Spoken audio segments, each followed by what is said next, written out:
Right గా updates లోకి వెళ్తే భారత ప్రధాని మోడీ జోర్డాన్ లో అయితే పర్యటిస్తున్నారు. అమాన్ విమానాశ్రయంలో అయితే జోర్డాన్ ప్రధాని జాఫర్ హుస్సేన్ స్వయంగా మోడీకి స్వాగతం పలికి ప్రత్యేక గౌరవం కల్పించారు. ప్రధాని మోడీ తన పర్యటనలో భాగంగా జోర్డాన్ తర్వాత ఇథియోపియా, ఒమాన్ దేశాలను సందర్శించనున్నారు. ఇక భారత్ జోర్డాన్ మధ్య దౌత్య సంబంధాలు ఏర్పడి 75 ఏళ్లు పూర్తయిన నేపథ్యంలో ఈ పర్యటనకు చారిత్రక ప్రాధాన్యత అయితే సంతరించుకుంది. 37 ఏళ్ల సుదీర్ఘ విరామం తర్వాత భారత ప్రధాని ఒకరు జోర్డాన్ లో అయితే పూర్తి స్థాయి ద్విపాక్షిక పర్యటన చేపట్టడం ఇదే తొలిసారి. తన 2 రోజుల పర్యటనలో ప్రధాని మోడీ జోర్డాన్ రాజు అబ్దుల్లా ఇబ్న్ అల్ హుస్సేన్ తో సమావేశమై ద్విపాక్షిక ప్రాంతీయ అంశాలపై విస్తృతంగా చర్చించనున్నారు. అలాగే ప్రధాని జాఫర్ హుస్సేన్ మరియు యువరాజు అల్ హుస్సేన్ బిన్ అబ్దుల్లాతోనూ భేటీ కానున్నారు.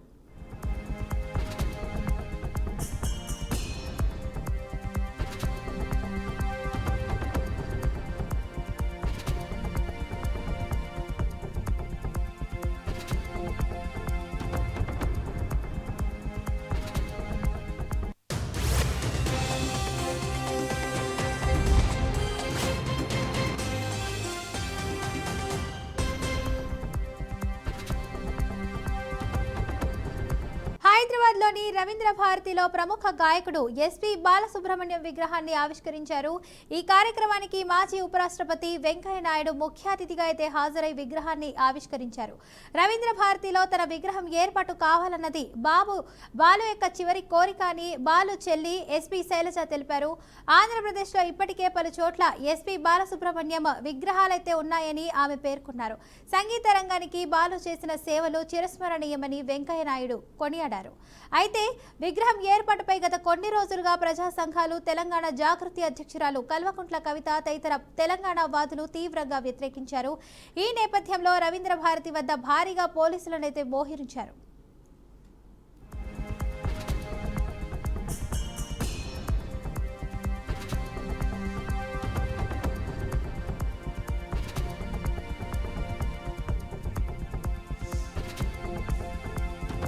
ప్రభుత్వ వైద్య కళాశాలల ప్రైవేటీకరణ చంద్రబాబు స్వార్థ ప్రయోజనాల కోసమేనని వైసీపీ ఎమ్మెల్సీ బొత్స సత్యనారాయణ అయితే ఆరోపించారు. ప్రభుత్వ మెడికల్ కాలేజీల ప్రైవేటీకరణకు వ్యతిరేకంగా విజయనగరం జిల్లాలో మజ్జి శ్రీనివాసరావు ఆధ్వర్యంలో 1 కోటి సంతకాల సేకరణ కార్యక్రమంలో నిర్వహించారు. కూటమి ప్రభుత్వం నిర్ణయం కారణంగా పేద విద్యార్థులు వైద్య విద్యకు దూరమవుతున్నారని బొత్స మండిపడ్డారు. క్షేత్రస్థాయిలో ప్రజా సమస్యలను కూటమి ప్రభుత్వం గాలికి వదిలేసి ప్రజల ప్రాణాలతో ఆడుకుంటుందని బొత్స అన్నారు. ప్రజల ఆరోగ్యం పట్ల ప్రభుత్వానికి చిత్తశుద్ధి లేదని, నేడు అన్ని ప్రభుత్వ కార్యాలయాలు అవినీతిమయం అయిపోయాయని బొత్స సత్యనారాయణ అయితే ఆరోపించారు. ప్రభుత్వాలంటే ప్రజలు మేలుకోవాలి, ప్రభుత్వాలంటే ప్రజలకు అవసరాలు తీర్చాలి. కానీ ప్రజలకు సంబంధించిన ఈ ప్రజా ఆరోగ్యాన్ని ప్రైవేటీకరణ చేయడం అది మంచి సాంప్రదాయం కాదు అనే ఉద్దేశంతో ప్రజల తాలూకు అభిప్రాయాలు తెలుసుకుందామని ఆ సంతకాలు తీసుకుందాం. ఎంతో అందరూ కూడా ఇది ప్రైవేట్ పరం అవ్వకూడదు, ఇది ప్రభుత్వపరమే ఉండాలని నినాదించిన మరి సంతకమే ఆ మేడం. కాబట్టి ఇవాళ ఇక్కడ నుంచి వేదికమని చెప్తున్నాం. ఇవాళ ఈ ప్రభుత్వానికి మళ్ళీ చెప్తున్నాం. ఇప్పటికే మా అధ్యక్షుడు జగన్మోహన్ రెడ్డి గారు ఇప్పటికే చెప్పారు, ఎప్పుడైనా ప్రజా ఆరోగ్యం ప్రైవేట్ పరం కాకూడదు, ప్రభుత్వమే చూడాలని.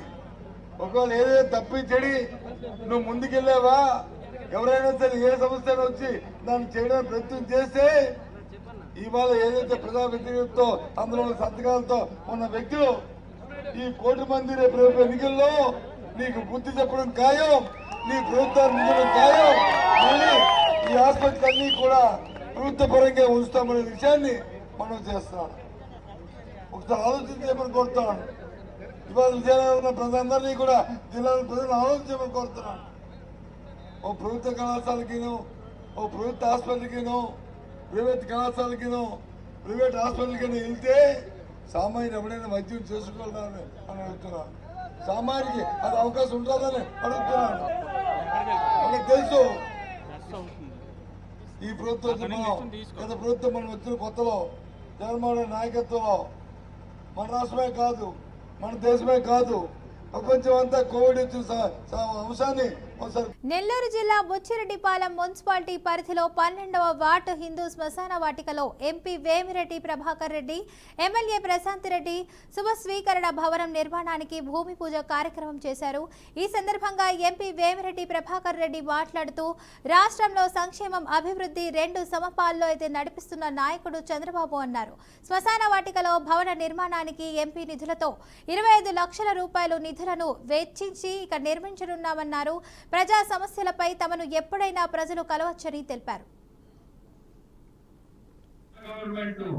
అభివృద్ధి, సంక్షేమం అనే రెండు పదాల మీద నడిపిస్తున్నారు. మీ అందరూ చూస్తున్నారు కూడా.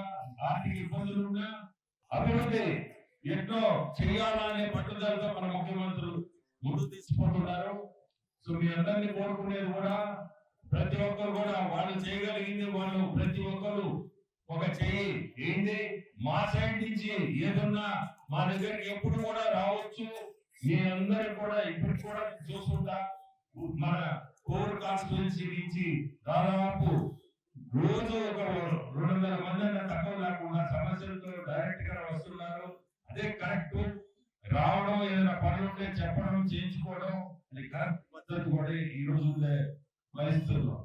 ఎవరు కూడా దానికి మొహమాట పడి మనం పోయి అడిగేది ఎందుకు, అడగకూడదు అని లేకుండా సమస్యలు ఉండే కొడుకు ఖచ్చితంగా తీసుకురాడు మీ ఎమ్మెల్యే గారు. అందరికి కూడా ధన్యవాదాలు.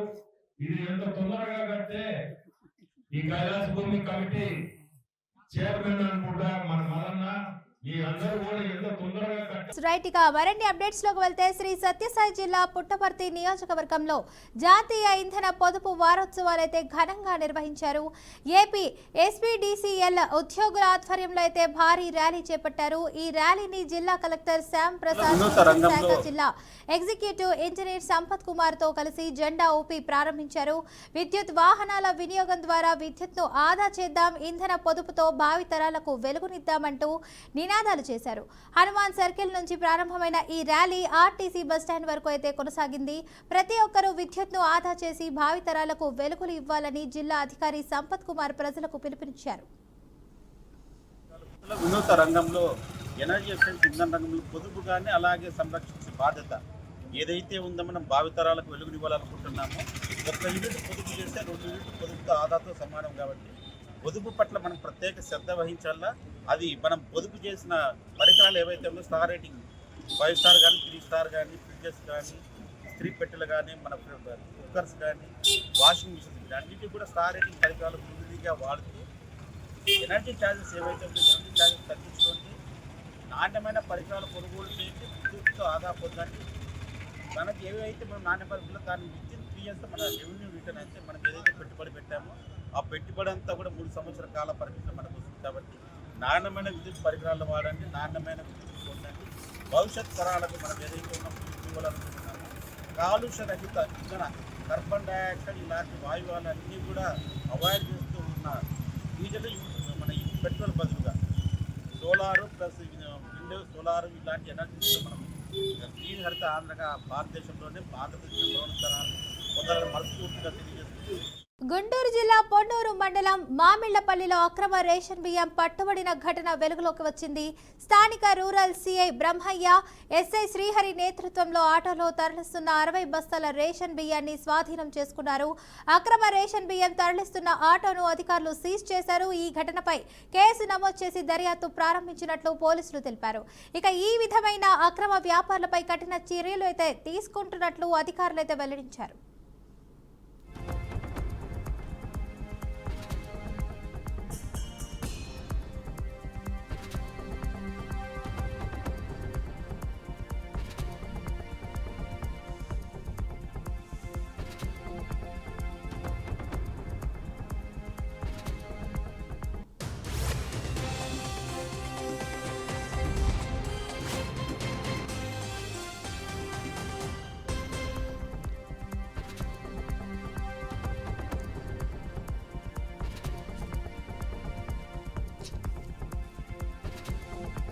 తిరుపతి జిల్లా చంద్రగిరి మండలం తొండవాడలో పెన్మో నది ఆగడాలు అయితే కలకలం రేపాయి. గ్రామంలో అయితే ప్రొవిజన్ దుకాణం నిర్వహిస్తున్న సంధ్యపై కక్షగట్టిన గౌతమ్ కుమార్ అలియాస్ పెప్సీ అనే వ్యక్తి ఆమె ఇంటి వద్ద ఉన్న 2 బైకులకు నిప్పు పెట్టాడు. ముందు రోజు రాత్రి మత్తులో సంధ్యతో అసభ్యంగా ప్రవర్తించిన గౌతమ్ను ఆమె భర్త కలిసి పట్టుకుని పోలీసులకైతే అప్పగించారు. దీనిపై కక్ష పెంచుకున్న అతడు అదే రాత్రి పెట్రోల్ పోసి బైకులకు నిప్పు పెట్టడంతో 2 వాహనాలు పూర్తిగా దగ్ధమయ్యాయి.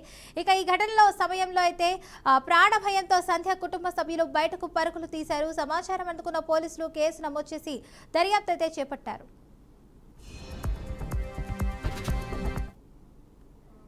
తొండవాడ నాది ఇక్కడ తొండవాడ సంధ్య ప్రొవిజన్ షాప్. నేను షాప్ పెట్టుకున్నాను. నిన్న సాయంత్రం 6:30కి నేను తిరుపతి నుంచి వచ్చి షాప్ తీసాను. ధనక్కోళ్ళ అంగిడి కాడ నుంచి వచ్చి ఎదురుగా గోడ పైన కూర్చున్నాడు. ధనక్కు వచ్చింది. ధనక్కు నాతో మాట్లాడింది. పక్కన షాప్ అది వచ్చి నాతో మాట్లాడింది. సంధ్య నేను నాకు 4,000 ఫోన్పేకి ఏమైంది. సరే అక్క పోతానక్క వేస్తానక్క అన్నాను. ఆ అక్క పలకరిచ్చింది. ఒరే నీకు ఏం పనిరా, నీది పిచ్చినాడు పల్లి కదరా, ఇక్కడ నువ్వేం రా చేస్తున్నావు అంటే బయట వస్తే చంపేద్దామని కూర్చున్నాను అనేసి అన్నాడు. ఎవరిని చంపేస్తావు ఏందిరా నైనా అనుకుంటే ఆ అక్క వెళ్ళిపోయింది. నా ఇంగిడి కాడికి వచ్చే కలికి నేను వెనక్కి తోసే కలికి బొడ్లో నుంచి కత్తి తీసుకొని పొడిచేదానికి వచ్చినాడు. నాకు పొడిచేదానికి వచ్చే కలికి నాకు భయం వేసింది. నేను వచ్చి కట్టెత్తుకొని కొట్టేదానికి పోయే కలికి మా ఇంటి ఆయన వచ్చాడు.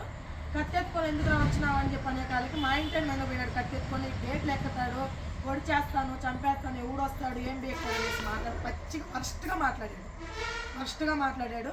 దానికి మా ఇంటి ఆయన పోబోతాను. మా ఇంటి ఆయన నేను ఆపిన, గేటు బీగాలు వేసేసి వద్దు, వాడి చేతిలో కత్తి ఉన్నాడు అన్న, ఇదంటే మళ్ళీ నేనే బాధపడాలని చెప్పి మా ఇంటి ఆయన ఆపేసినాను. మళ్ళీ ఇంకా అట్లా కాదని చెప్పి మా ఇంటి నన్ను తిట్టి నన్ను పక్కకు తోసేసి పోయి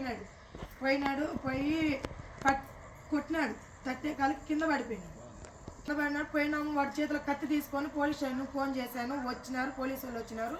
నేను కంప్లైంట్ ఇచ్చేసి వచ్చినాను. ఇది జరిగింది. తెల్లారితో 2:30కి కరెక్ట్గా మా అత్త నరిచింది. తలుపు తట్టి బండి కాల్ చేసి తలుపు తట్టేసిపోయినారు. తలుపు తట్టేసిపోయే కాలికి మేము బయట వచ్చే కాలికి ఇదంతా కాలిపోయి ఇది కూడా పేలిపోయింది. వైర్లు మొత్తం కాలిపోయే కాలికి ఆ టైంలో పసిబిడ్డలు తీసుకొని నేను బయట నిలబడుకున్నాను. మాది కర్నూలు నగరంలోని కర్నూలు క్లబ్ ఆవరణలో ఏర్పాటు చేసిన భూషణరావు స్మారక బాస్కెట్బాల్ ఇన్వెన్షన్ టోర్నమెంట్ను రాజ్యసభ మాజీ సభ్యులు టీజీ వెంకటేష్ ముఖ్య అతిథిగా హాజరై ప్రారంభించారు. ఈ సందర్భంగా క్రీడాకారులను ఉద్దేశించి టీజీ వెంకటేష్ అనంత ఫిల్మ్ ప్రాజెక్ట్ చైర్మన్ అనంతయ్యలు మాట్లాడుతూ క్రీడా రంగానికి భూషణరావు చేసిన సేవలను గుర్తు చేస్తూ ఆయన జ్ఞాపకార్థం బాస్కెట్బాల్ టోర్నమెంట్ను నిర్వహించడం అభినందనీయమన్నారు. క్రీడా రంగం అభివృద్ధికి తన వంతు సహకారం ఉంటుందని టీజీ వెంకటేష్ తెలిపారు. గత ప్రభుత్వాలు క్రీడా రంగాన్ని వ్యాపార సంస్థగా మార్చడం వల్ల క్రీడా రంగం అభివృద్ధికి ఆటంకం కలిగిందన్నారు. నేడు క్రీడలు సాంస్కృతిక రంగ అభివృద్ధికి సీఎం చంద్రబాబు నాయుడు కృషి చేస్తున్నారని అనంతయ్య తెలిపారు. మా ఎక్స్పీరియన్స్ లో మేము కొన్ని విషయాలు మీతో షేర్ చేసుకుంటాం. మా యొక్క ఎక్స్పీరియన్స్, మా యొక్క మాటలు మీకు భవిష్యత్తులో ఎంతో కొంత ఉపయోగపడతాయి. మరి మీరు తెలిసి స్పోర్ట్స్లోకి వచ్చారో తెలియక స్పోర్ట్స్లోకి వచ్చారో నాకు తెలియదు, కానీ చాలా అదృష్టవంతులు అంటాను నేను. ఎందుకు మీకున్నటువంటి ఆపర్చునిటీ మిగిలిన చదువుకునే పిల్లలకి కానీ లేకుంటే వేరే యాక్టివిటీలో ఉన్న పిల్లలకి రాదు. మీకున్న నాలెడ్జ్ రాదు, మీకున్న డిసిప్లిన్ రాదు, ఒక అత్యున్నతమైన స్థానానికి వెళ్తారు. దాంట్లో మీరు ఎవరనేది చెక్ చేసుకోవాలి. ఎందుకోసం అని అంటే ఈ స్పోర్ట్స్ యాక్టివిటీ ఏదైతే ఉందో అది మీ జీవితానికి హెల్త్ పరంగా, ఫిజికల్గా, మెంటల్గా అన్ని రకాలుగా మీకు సహకరిస్తుంది. మీకు 100 years వచ్చినా మీరు యంగ్స్టర్స్గానే ఉంటారు. ఒక స్టేజ్ వచ్చిన తర్వాత మామూలుగా ఉండే వ్యక్తికి ఒక 60 సంవత్సరాలు 70 సంవత్సరాలు వచ్చిన తర్వాత నడవలేడు. ఎవరో ఒకరు సపోర్ట్ తీసుకొని నడవాల్సి వస్తుంది. అదే స్పోర్ట్స్ పర్సన్ అయితే 100 సంవత్సరాలు వచ్చినా సరే పరిగెత్తగలుగుతాడు. అంత యాక్టివ్ ఉంటాడు. అంత అదృష్టమైనటువంటి ఈ స్పోర్ట్స్ యాక్టివిటీ. ఒక్కసారి మీరు స్పోర్ట్స్ పర్సన్స్ ఇంకొక చాలా వాల్యుబుల్ వర్డ్ చెప్తాను. మీరు స్పోర్ట్స్ ఆడటం వల్ల ఈ డిసిప్లిన్ వల్ల మీకు భవిష్యత్తులో మెమొరీ పవర్ కూడా చాలా పెరుగుతుంది. దానివల్ల మీరు ఒక్కసారి చదివితే ఎగ్జామ్లో ఈజీగా మీరు ఫస్ట్ క్లాస్ తెచ్చుకోవచ్చు. మా ఎక్స్పీరియన్స్లో మేము కొన్ని విషయాలు మీతో షేర్ చేసుకుంటాం. మా యొక్క ఎక్స్పీరియన్స్, మా యొక్క మాటలు మీకు భవిష్యత్తు